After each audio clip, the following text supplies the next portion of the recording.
Well, thank you, Metro Area Development. I have been talking to myself for 5 minutes. I thought I had these issues resolved with that kind of stuff, but it never fails. Something can go wrong. Okay, well, I'm gonna start fresh, um, and I'll try to summarize in less than 5 minutes. Golly. Okay, so it's Closers Cafe. It's Thursday morning, September 25th. And what I want to do this morning is I want to share some of the big lessons that I got already from the Agent to CEO conference. I'm in Cleveland. It's a 2-day conference. It's a small, intimate venue. It's been incredible. Yesterday, I got to hear from people like Blake Sloan, an absolute killer in South Carolina. He's got an incredible team. I got to hear from Tina Call and Jay Kinder and Albie Stasek and John Kitchens. I got to hear from, I think I mentioned Tina Call, Joel Persa. He had a great presentation on the 5 different profit and freedom models that you can build in this business as a real estate agent. But when we got there yesterday, there were 2 books sitting in front of everyone's seats. They were gifting us 2 books. And those 2 books, number one, was $100 Million Money Models, $100 Million Money Models by Alex Hormozi. He just released that. That's the last book in the trilogy.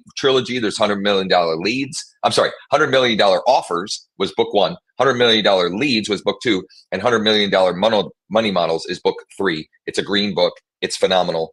And I now have 2 of them because, or I might even have more than 2 of them. So I need to pass along some of that to others. The other book that was there, the other book that they had in front of us, because they feel like this book is so important and valuable right now that they gifted all of us, was The AI-Driven Leader by Jeff Woods. The AI-Driven Leader by Jeff Woods. And I've been listening to the audio version all morning as I've done my morning work. So this morning I got up pretty early. I pretty much always do. I got a little workout in. I cleaned up my inbox. I did some of the early work that I've been doing on these sessions because I have notes that I wanted to dig into, and I have a small time frame. I got to wrap up by probably 8:30 a.m. so I can get over to day 2 as well. I'm going to continue to listen to the audiobook on the way home, The AI-Driven Leader. And if you're thinking, well, I'm not a leader, quote unquote, I would want to challenge you on that thinking, because even if it's just you in your business, you're still leading your business. And most of you have a family on some level, and you're leading that family. And so I think there's value in this book. Well, I can tell you with certainty, there's value in this book for anyone. I've already gotten just a ton of value listening to the first third of the book.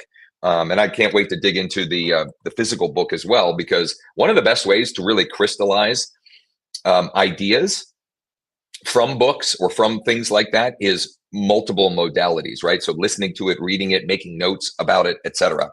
I wanted to share a prompt that is directly from the book. Well, I modified it to be more relevant to what we do, that I would encourage you all to take and use today. I want you to all take and use this today when you have a block of maybe 15, 20, 30 minutes of time. And you could use this prompt with whatever AI, whatever your preferred AI tool is, whether it's ChatGPT or Gemini or Grok or whatever. Doesn't matter. Like any of them, you could do this too. Okay. So, and you could write this down. I'm new to AI and unsure how it can help me in my real estate business. I wrote it down here so I know what I'm saying. I'm new to AI and unsure how it can help me in my real estate business.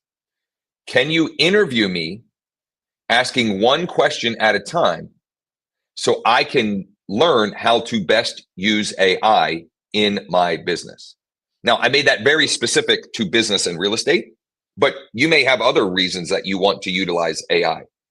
Maybe you want help with health problems that you're going through, or family, or whatever. I'm new to AI and unsure how it can help me in my real estate business. Interview me asking one question at a time so I can learn how it might best help me.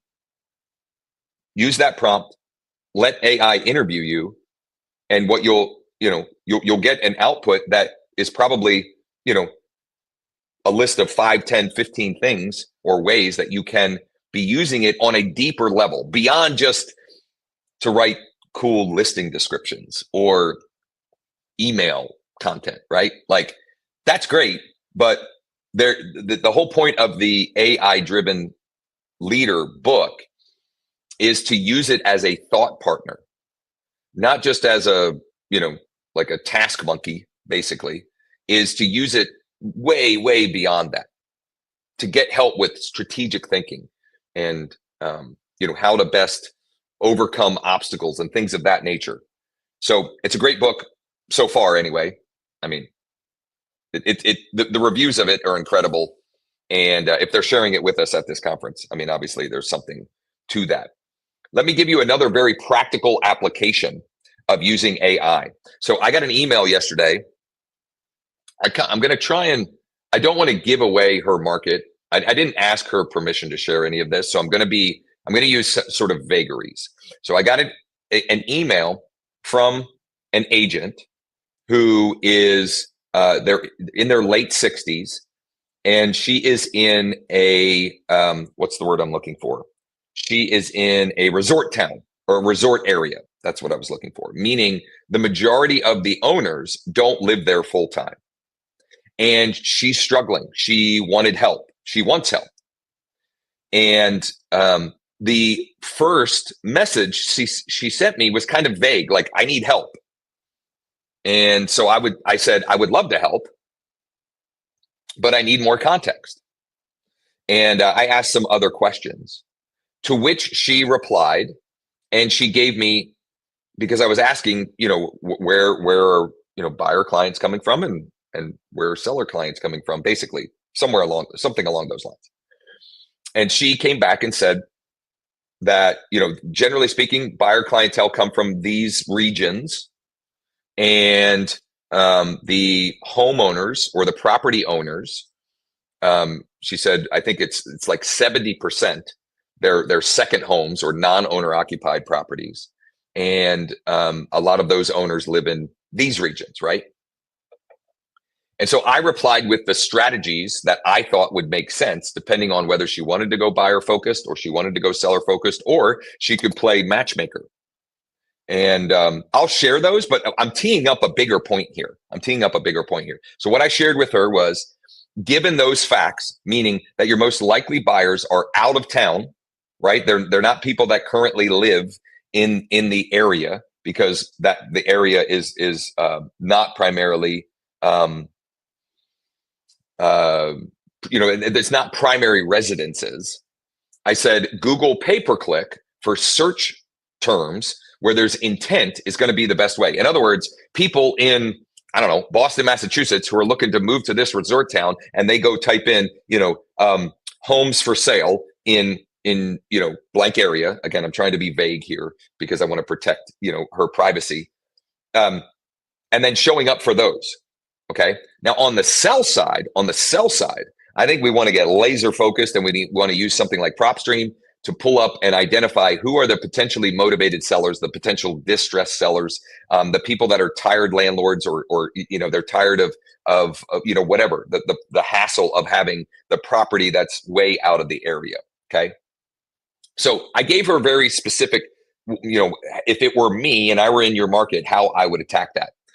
The bigger point I'm teeing up here is, she or you, if you're in a similar scenario, should absolutely be using AI to get more information and details about what they're looking for. So in that case, she could go and say, acting as a strategic marketing consultant for real estate agents, and understanding that I am a real estate agent in this local market. Can you help me identify where I should invest my time, energy, and efforts to sell more homes, right? You could start broad, okay? And then just have a conversation with the AI, and I don't know, you'll probably get some of the similar answers that I just gave here, if that is your situation or scenario, but who knows, right? Just using it as thought partners an idea, using it to brainstorm and mastermind. I mean, think about it.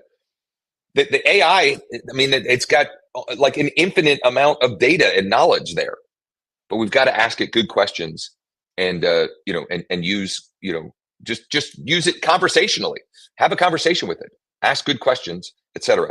And if you're not sure what to do, if you're stuck in your business, that's a great place to start. I mean, I'm happy to chat and give you my perspective, but I would juxtapose that against what AI thinks as well. David asked, can you repeat that prompt one more time? Absolutely. So here's the first prompt that I shared. And this is me taking right from the AI Driven Leader by Jeff Woods and just adapting it for what we do in real estate. I'm new to AI. I'm new to AI and unsure how it can help me in my real estate business. Interview me asking one question at a time so I can learn how it might best help me. And you can modify that. But the gist of it is, the point of it is that, you're asking for help and not sure how to best use it in for this application. And I just chose our real estate business. And to interview you one question at a time, basically interview one question at a time to get to, how it might best help. Okay. By the way, after the fact, after this session, you can, in the replay, you can grab the transcript and that prompt in there, or I'll put the prompt in the description. And you can play around with it, right? Play around with it. Okay. So, wanted to share those lessons. Let me see if I have one other lesson from yesterday that was, I've got I've got a lot of notes here. Another lesson, let's see here. Avoidance is the fertilizer of pain. Avoidance is the fertilizer of pain. Pain is a gift from God. I'm just reading, notes that I have here. Everything you want is either, how did I frame this? Everything you want is on the other side of skill set or mindset. If you want something that just hasn't happened for you yet, or you're struggling with something, the answer is either a skill set that you are lacking or a mindset shift you need to make. A skill set's, something that you're lacking skill wise, or a change in thinking. If you're feeling burned out, it's because you're losing. If you're feeling burned out, it's because you're losing. When you're winning, right? When you're winning, even when we're working hard, especially when we're working hard, but we're winning, like that gives us joy and energy and more, more encouragement to keep going, right? The problem is either here because of me or for me. The problem is either here because of me or for me. Greats are grateful for the pain, even in the pit. Greats are grateful for the pain, even in the pit. There's lots of other stuff. Lots of other stuff here. There was one other thing I wanted to. No is a complete sentence, right? Saying no is a complete sentence. It's okay to say no to things that are distracting you from. Oh, here's the last one that I wanted to share here. I think it was John was talking about Napoleon Hill's book, and not the one that is most often referenced, Think and Grow Rich, but a book called Outwitting the Devil, which apparently, I didn't know I mean, I guess I remember hearing the backstory on this, but he wrote that years, I think he wrote that before Think and Grow Rich. I don't remember, but it somehow got buried. Like it got suppressed in some form or fashion. And a woman by the name of Sharon Lecter found it and resurrected it. And the big lesson in that, it takes his Laws of Success book, which is another, like there's Think and Grow Rich, there's Laws of Success. And I think there's like 16 or 17 laws of success. But outwitting the devil is all about the law of accurate thinking. The law of accurate thinking. And I added Outwitting the Devil on Audible because I want to dig back into that, because I think that law of accurate thinking, I think, holds a lot of us back, and just not understanding. There's so many applications of this. The law of accurate thinking, when it comes to not understanding how much work is required to achieve whatever goals or targets you're setting.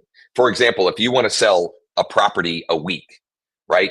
The law of accurate thinking would apply in understanding how much activity, how many conversations you would actually need to have to make that happen, right? And I think we, in many cases, grossly underestimate what that will take.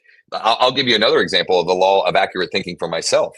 I've realized recently how inaccurate my thinking was when it comes to investing into inbound marketing to generate a client, and having like where specifically like what type of return on investment is a worthy ROI, right? And just like being unrealistic about, okay, if I want to hit this target, how much do I need to invest to create the number of inbound leads to hit that number? So the law of accurate thinking, which is what essentially what Outwitting the Devil is all about. Okay, so I want to let me take that example, the law of accurate thinking, and apply it to a lead that came in yesterday. It came in late on Tuesday while I was driving, actually, and he did not reply to the automated smart campaign that is going out to those leads. But I called him yesterday on lunch break. Yesterday on lunch break, had a great conversation with him, and have an appointment for next week. Now, ideally, I would have set the appointment much sooner, but I'm in Cleveland today and yesterday. And then I get back briefly. I have 3 or 4 settlements and 2 more appointments tomorrow. I'm not going to be able to attend some of the settlements, unfortunately. It just is what it is. So I've got a busy, and then I'm heading to Chicago with Pam to my son. My oldest son is playing at University of Chicago Saturday. Anyway, I'm busy. Okay, so I set the appointment for I think Tuesday afternoon. But I wanted to share a couple of things from this, and then I'm going to have to. I have 2 other things that I want to share that have like tangible benefit that you can use today. I think to create more conversations and client opportunities. Okay, so I'm going to share my screen. Whoops, I'm going to share this way. So this lead came. This was an inbound cash offer request lead from an agency that I am using, because I've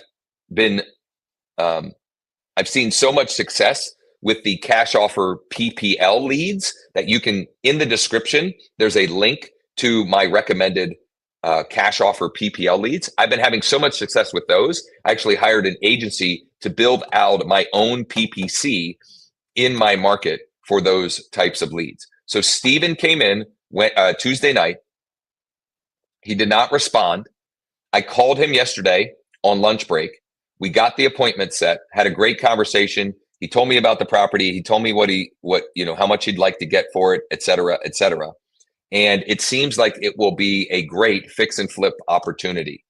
Now, I could wait until Tuesday to start leveraging that result, or I could get to work today to find the buyer for the property, so that when I arrive on Tuesday, I'm arriving like fully well equipped, and I'm creating more client opportunities by doing that work as well.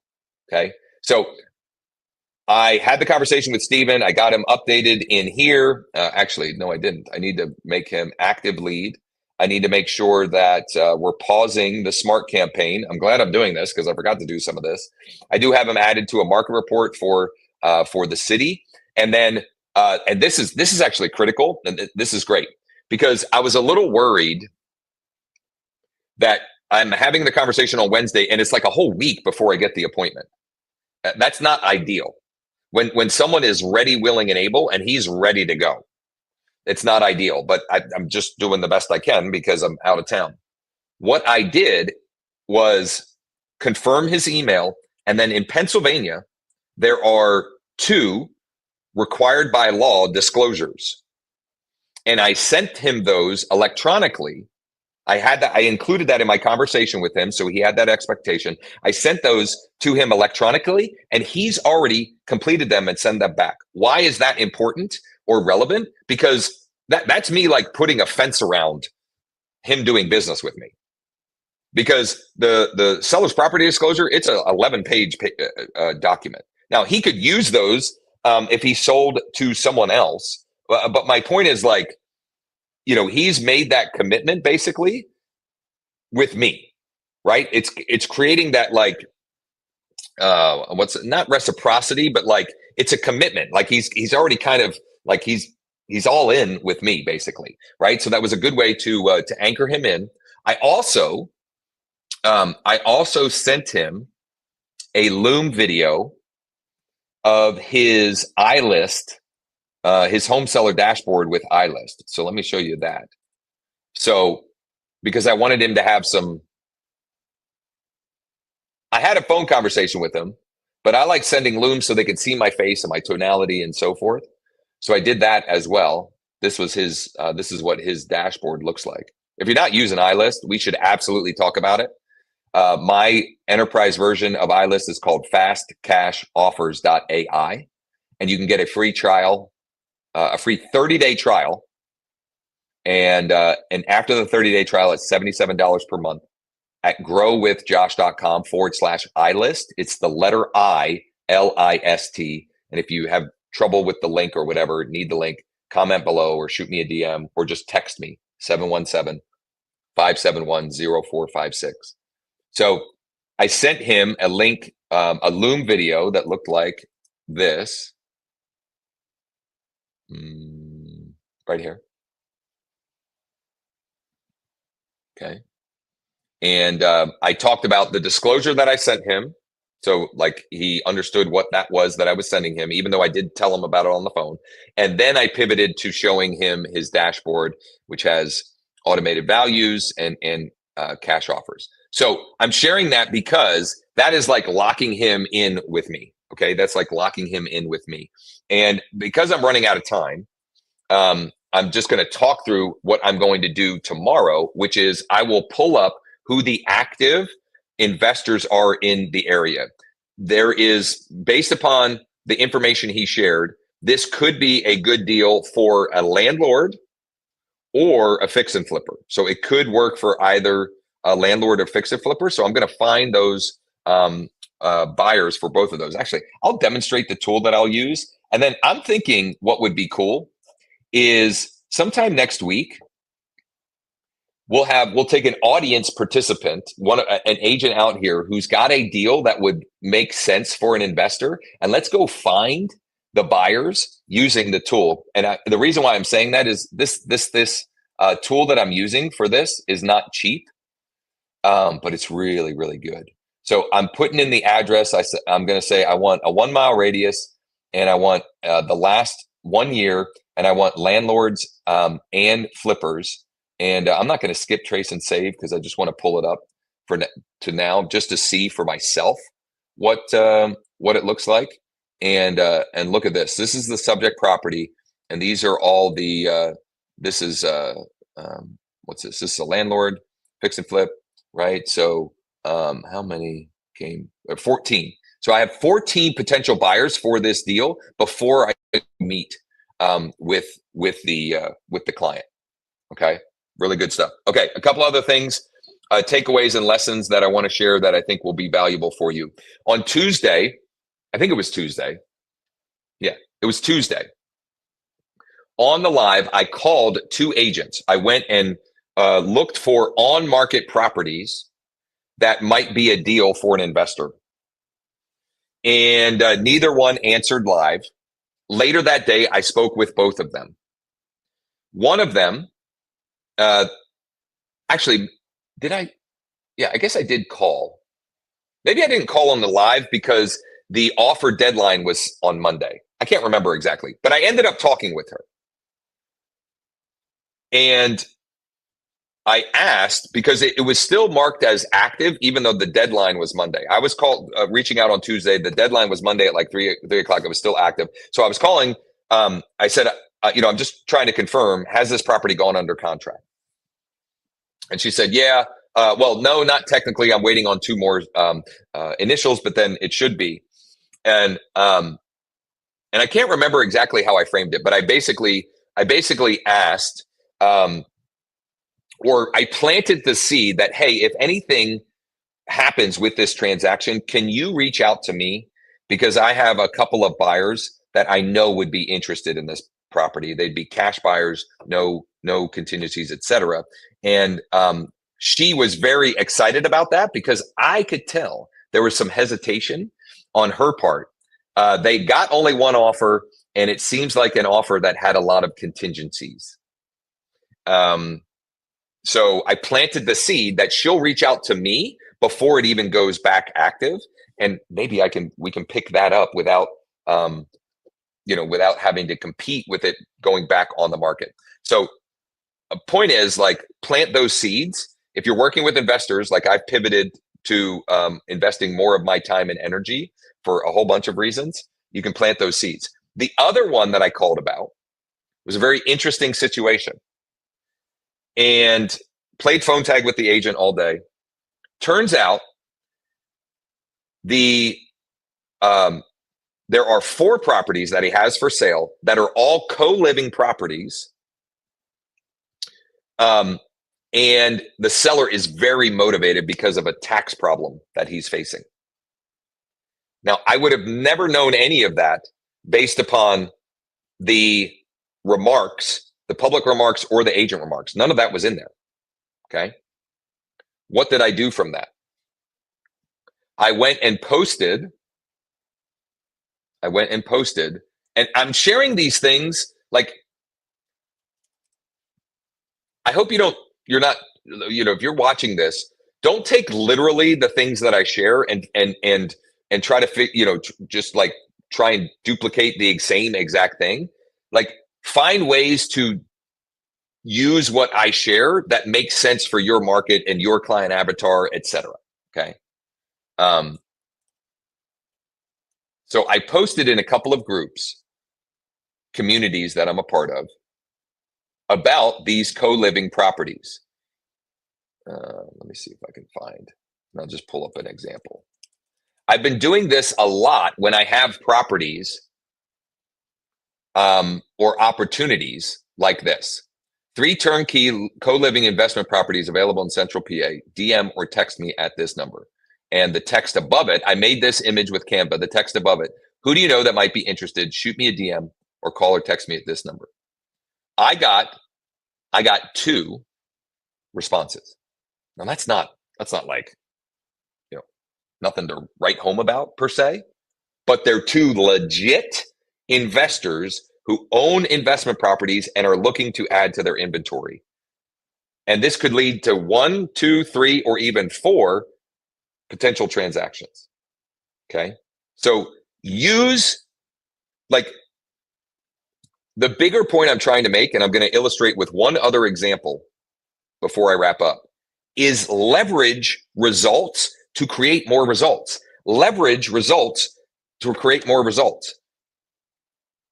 A result is an appointment, is a conversation, is a whatever. Find ways to take that and turn it into more opportunities, i.e. conversations. Okay. Last example of this for the day. I had an appointment Monday or Tuesday. Monday. I can't remember. Monday or Tuesday with a motivated home seller. They've already moved out of the property. They've moved into the new property, but it's not cleaned out. They've lived there for years. There's lots of stuff. I have a follow-up appointment on Monday, this coming Monday, to take the listing. I recorded a short video in my car after I got back.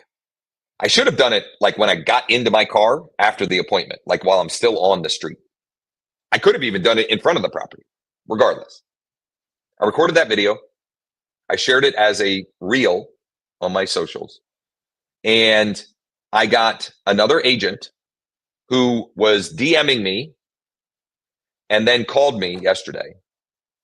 And he's got a client who's interested. He thinks it'll be a perfect fit. Take one result and find ways to turn it into more results. Take one win and find a way to leverage it. Like anything, your phone conversations, the appointments that you set, the appointments that you go on, whatever. Find ways to leverage those. Tell the story of that on social. Use it to get more hand raisers, more interested people. And things, they start to snowball and compound and snowball over and over and over, right? Because, for example, the co-living properties that I use to identify the two investors, whether or not they make an offer on these properties, I'm connecting with them. I'm learning about what they're looking for, and then I can go find them other opportunities, whether or not these work, right? So like, it's just one opportunity leads to another, to another, to another, to another. If you do the work, all right. I think I'm going to come in for a landing here. It's a good jumping off point. One other lesson. I'm going to finish with this. One other important lesson that that really ties into sort of the theme of the Closers Cafe, which is more conversations, more contracts, more closings. I think it was John who shared that, you know, it would be nice if you could just focus on one KPI in your business. Okay. It would be nice if you could just focus on one KPI in your business. And by doing that, the business would grow. So for example, if you just focus on conversations as your primary, the primary KPI, that would be great. The problem is, if you're just focused on conversations, for example, and you're just using it as a way to check off the box, right? So like, my goal is to have 5 conversations per day, 4 days a week. So 20 conversations a week, whatever, 10 conversations a day, 5 days a week. I'm just whatever. But if you're just checking off a box, that may or may not lead to more contracts and closings. Because the other important thing is, how many offers are you making from those conversations? And an offer might be, to get together on an appointment, right? I don't mean like literally making an offer, but like making them an offer to whatever the next step may be, right? So it's not just the conversations. Am I making the offer that will lead to the contract and ultimately the closing? So tracking your conversations, your contracts, and closings, right? Like that trifecta and the relation to the 3 is better than just having one single KPI that may or may not be moving the needle for you, right? If only this business were easy, All right. I will be back tomorrow morning at 8:30 a.m. after I take my girls to school. I hope you got value out of this. I would highly encourage you, if nothing else from this, use the prompt. I'm going to share the prompt one more time from the AI-driven leader. This is my adaptation of the prompt. By the way, if you got value from today's live, please like, please subscribe, or turn on notifications. Please share these as well. And I would love your feedback. What do you like about these? What do you not like? Do you want more specific examples? Do you want more stories? Whatever. Here's the prompt. I'm new to AI and unsure how it can help me in my real estate business. Interview me by asking one question at a time so I can learn how it might best help me. Or you could get even more specific. Interview me by asking one question at a time so I can learn how it can best help me sell more homes in the next 12 months. That's it. That might be an even better variation of the prompt. Use that prompt on your favorite AI tool sometime today when you have some time, right? To actually like dig in. Man, I got pages and pages of notes. I'll probably share some of my other takeaways tomorrow morning as well. So if you're excited for that, give me a thumbs up on the video. All of these can be found, all of the replays can be found at Josh Schoenly Coaching. I did add the edited version of Monday's session, which was building out a plan to help Hank on my EXP or in my EXP organization build out a pipeline of new construction buyers starting for free, using free strategies in his market. I took that, edited it, got it added to our free Skool community. The link is in the description for the Skool community. And I used AI to turn it into a step-by-step action plan.